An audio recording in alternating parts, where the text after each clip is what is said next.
Менин угуучуларымдын 90% аялдар. Алардын аябай көйгөй маселеси бул зоб проблемасы да. Эмне үчүн аялдарда эркектерге караганда аялдарда көбүрөөк зоб оору менен оорушат.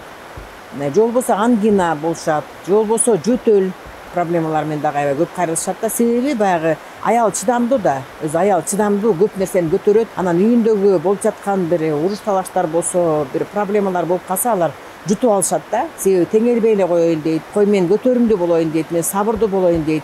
Эгерде ушунун бүт баарын чыгара берсем, мен өзүм характеримди айда турган сөздөрүмдү чыгара берсем, анда үйдө аябай көп уруш болуп кетет дейт да. Ошого байланыштуу аялдар баягы негативдүү, именно негативдүү эмоцияларын, жоксо негативдүү ачууларын да, негатив дегенде ачууларын, жаман баягы жаман эмоциялардын баарын тең жутуп алганда ал келип туруп бул жерге тыгылып калат да. Анан ал кара эмоция да, кара эмоция, кара энергия ал ошол жанагы биздин боок бездерибиздин иштешине жылтоо болот да, жылтоо болот.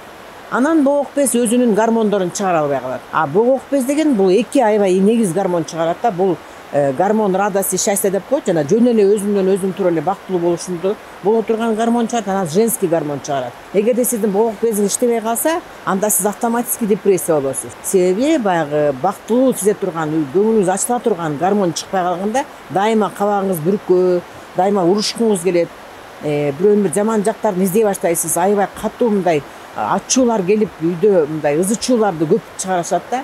Жоксо ыйлагысы келет, дайыма плаксивость деп коет. Даже кинодон бирөөнү көрсө дагы ыйлай берет. Анан женский проблема уже ал автоматически мына боок менен женский проблема түп-түз байланышта да. Ошондуктан анан женский проблемалар да башталат да, аялдарга керек тиешелүү өнөкөт оорулар дагы. Ошондуктан бул боок без дагы сиздин жашооңузда болуп жаткан проблемалар менен тыгыз байланыштуу.